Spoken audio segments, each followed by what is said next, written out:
Hello students, कैसे हैं आप लोग। आज हम सबसे बेसिक कॉन्सेप्ट पढ़ेंगे कि फिजिक्स को कैसे याद करें। अधिकांश बच्चों की दिक्कत ये रहती है कि सर हम फिजिक्स को याद तो कर लेते हैं लेकिन भूल जाते हैं या टॉपिक आपस में मिक्स हो जाते हैं। तो इसका क्या होता है, मैं हमेशा ही कहता हूँ बच्चों से कि आप बिल्कुल कॉन्सेप्ट पर ही चलें और कुछ याद ना करें। जैसे कि क्वेश्चन पेपर में क्वेश्चन तो दिया ही होगा, ऐसा नहीं हो सकता कि आपके क्वेश्चन पेपर में क्वेश्चन नहीं दिया हो। क्वेश्चन तो एटलीस्ट देंगे ही ना वो, ठीक है। तो क्वेश्चन से आप डायग्राम बनाना सीखें, डायग्राम से आप थ्योरी बनाना सीखें और थ्योरी से आप डेरिवेशन करना सीखें, ठीक है। ये मेन कॉन्सेप्ट है इसका। दोबारा फिर रिपीट कर रहा हूं, एग्जाम पेपर में आपको क्वेश्चन तो दिया ही होगा, तो क्वेश्चन से आप क्या बनाए, डायग्राम। सबसे पहली बात है, क्वेश्चन जो आपको दिया हुआ है उससे आप क्या बनाए, डायग्राम बनाए, पहली स्टेप। दूसरी, डायग्राम से आप क्या लिखें, थ्योरी लिखें। तीसरी स्टेप, थ्योरी से क्या लिखें, डेरिवेशन करें। और चौथी स्टेप, जो आपका आंसर आना है वो आपको याद होना चाहिए। क्योंकि मेरा एक सीधा सा कॉन्सेप्ट है, आपको मान लो कहीं जाना है, जैसे आप कोटा में थर्मल प्लांट है, चिमनियाँ उसकी दिखती रहती हैं, दूर से चिमनियाँ दिख जाती हैं। थर्मल प्लांट में उसकी चिमनियाँ होती है, दूर से दिख जाती हैं। जैसे मान लो ये चिमनियाँ दिख रही हैं थर्मल प्लांट की, आप यहाँ खड़े हैं, तो आपका टारगेट होना चाहिए मुझे थर्मल के पास जाना। तो टारगेट सीधा सा है, अगर आपको रास्ता पता है नहीं पता है, फिर भी अगर आपकी कोटा थर्मल की चिमनियाँ हैं, उससे दूरी अगर आपकी कम हो रही है तो इसको आपकी डायरेक्शन सही है। अगर आपसे उससे दूरी बढ़ रही है तो इसको आप गलत डायरेक्शन में जा रहे हैं। अगर आप इधर जा रहे हैं तो सीधी बात आपकी दूरी बढ़ रही है। तो कहना मतलब ये है कि आपको अगर टारगेट पता है कि आपको प्रूफ क्या करना है, तो ये मान लीजिए आपका डेरिवेशन हो ही जाएगा। पर अगर आपको टारगेट ही पता नहीं कि आपको प्रूफ क्या करना है तो आप भटक जाएंगे। तो मेन कॉन्सेप्ट ये है कि टारगेट हमें क्या प्रूफ करना है वो आपके दिमाग में होना चाहिए, फिर आप आराम से सॉल्व कर सकते हैं। जैसे मैं आपको एक एग्जाम्पल देता हूँ। जैसे मैंने टॉपिक डाल रखा है, 12th क्लास का टॉपिक है ये और बीएससी फर्स्ट ईयर में भी है।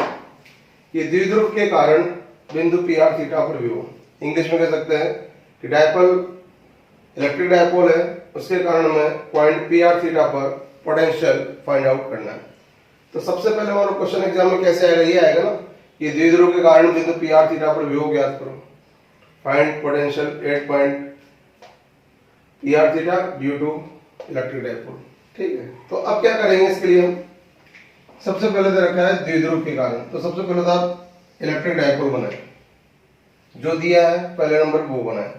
एग्जांपल बता रहा हूं मैं आपको, क्वेश्चन से डायग्राम कैसे बनाते हैं। तो जैसे आपने बनाया डायपोल, डायपोल में यहाँ माइनस क्यू लगाते हैं, यहाँ प्लस क्यू लगाते हैं, ये पॉइंट ए है, ये पॉइंट बी है, फिक्स है। इसका ये मिड पॉइंट ओ है, ये डिस्टेंस डी है, ये डिस्टेंस डी है। तो आपका ये विद्युत द्विध्रुव बन गया, इलेक्ट्रिक डायपोल बन गया। इलेक्ट्रिक डायपोल ये होता है, ठीक है। माइनस क्यू इधर लेते हैं हमेशा, प्लस क्यू इधर लेते हैं, डिस्टेंस 2d लेते हैं, मध्य बिंदु O है, पॉइंट ए बी है। अब हमें इसके कारण बिंदु पी आर थीटा पर विभव ज्ञात करना है। इसका मतलब बिंदु पी आर थीटा बनाए, तो पी आर थीटा बनाएंगे, तो ये P R theta, R theta इसके निर्देशांक है, कोऑर्डिनेट है पॉइंट पी के। तो आर थीटा कोऑर्डिनेट है, तो इसका मतलब क्या होता है कि आप एक्स एक्सिस के साथ थीटा कोण एंगल बनाए और आर डिस्टेंस चले। तो अगर मैं यहाँ पे थीटा लिख दूंगा और ये आर लिख दूंगा तो पॉइंट पी आर थीटा हो गया। दोबारा फिर रिपीट कर रहा हूँ, ये इसके कोऑर्डिनेट है, निर्देशांक है, एक्स अक्ष के साथ थीटा कोण बनाए और आर दूरी चले तो आप बिंदु पी पर पहुंच जाएंगे। अब अगला है विभव। तो सबसे पहले देखो द्विध्रुव, द्विध्रुव बनाया, फिर बिंदु पी आर थीटा, बिंदु पी आर थीटा बनाया। अब विभव, तो पोटेंशियल का जो फॉर्मूला होता है आप जानते हैं, क्यू चार्ज के कारण आर दूरी पे पोटेंशियल का फॉर्मूला ये होता है। तो इसका क्यू आवेश के कारण आर दूरी पे विभव का फॉर्मूला ये होता है, के की वैल्यू कांस्टेंट होती है जिसकी वैल्यू 9 × 10⁻⁹ होती है। तो अब इसमें आपको फाइंड आउट करने के लिए दो चीज चाहिए, एक तो चार्ज चाहिए, एक डिस्टेंस चाहिए। तो चार्ज आपके पास है, डिस्टेंस आपके पास नहीं है, तो आप क्या करेंगे, इसका इससे डिस्टेंस मान लेंगे r1 और इसका इससे डिस्टेंस मान लेंगे r2। क्योंकि आपको पोटेंशियल ज्ञात करने के लिए चार्ज और डिस्टेंस दोनों चीजें चाहिए होती हैं। तो आपको एक चार्ज यहाँ है, एक चार्ज यहाँ है। अब चार्ज की पॉइंट पी से दूरी लेनी है, लेकिन इसने नहीं दी है तो आपने R1 मान ली। इसकी भी ऐसे दूरी लेनी है, इसने नहीं रखी तो आपने R2 मान ली। सिंपल है कि दो चीजें चाहिए, एक आवेश चाहिए, एक दूरी चाहिए। तो आवेश है हमारे पास, दूरी नहीं है, जो मान ली हमने। अब संकट ये है कि R1 R2 आपने माना है, ठीक है, मान लिया। आगे देखते हैं। तो जितने भी चार्ज होते हैं सबके कारण क्या निकालो, विभव निकालो, जो पूछा है पोटेंशियल। तो पहले इसके कारण निकालते हैं। तो V1 is equal to minus, ये वाला फॉर्मूला लगा, चार्ज कितना है माइनस क्यू रखो यहाँ पर, ये कितना है R1 रखो यहाँ पर, पहला आ गया। फिर दूसरा ये कितना है प्लस क्यू है, डिस्टेंस कितनी है R2 है। बहुत सिंपल है, ठीक है ना। माइनस क्यू आवेश के कारण R1 दूरी पर विभव, प्लस क्यू आवेश कारण R2 दूरी पर विभव।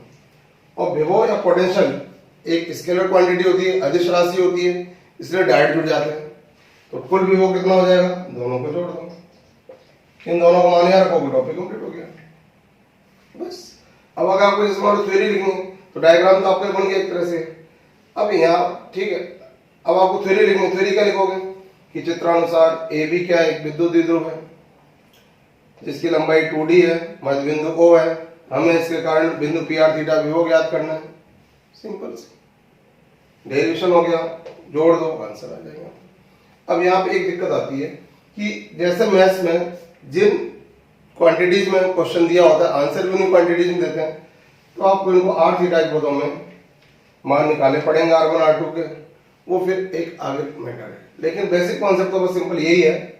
तो एक लंबा प्रोसेस है, थोड़ा बात की बात है, लंबा नहीं हो पाएगा वीडियो भी, लेकिन सिंपल सी बात है कि आपको क्वेश्चन पेपर में क्वेश्चन दिया होगा, उससे आप डायग्राम बनाएं, डायग्राम जो थ्योरी लिखे और थ्योरी से डेरिवेशन करें।